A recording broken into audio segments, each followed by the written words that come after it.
Hi guys, Luka will come with Kafka in the upcoming banner. Here are reasons why you probably want to get him.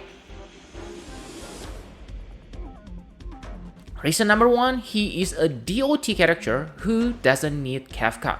Like you know that one of the limitations of DOT is the enemy only gets damage when they get their turn.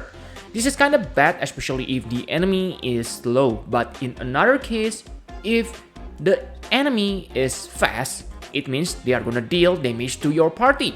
This is why Kafka is such a huge deal for DOT characters, because she can proc that DOT damage immediately. However, that's not the case for Luka, because he can proc the bleed effect even before the enemy act by himself, thanks to his enhanced basic attack. This way, he doesn't need Kafka. However, of course, having him with Kafka will maximize Kafka's skill damage.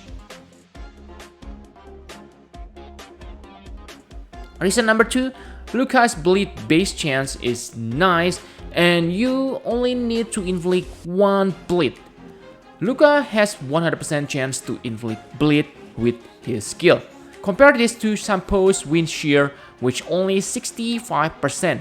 You may say that Sampo's skill hit for 5 times, but again, you need to have 5 stack of wind shear to match 1 bleed damage from Luka's skill.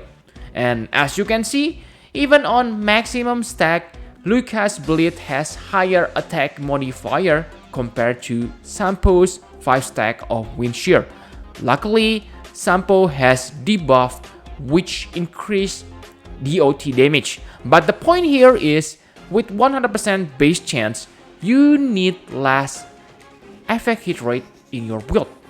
That means you can prioritize other stats such as attack percent or even speed.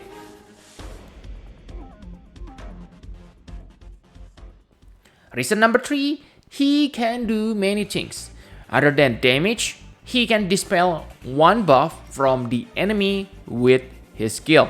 So compared to Pela, whose skill is solely made for removing one buff from the enemy, then Luka is much better because he also inflicts nice damage and bleed debuff.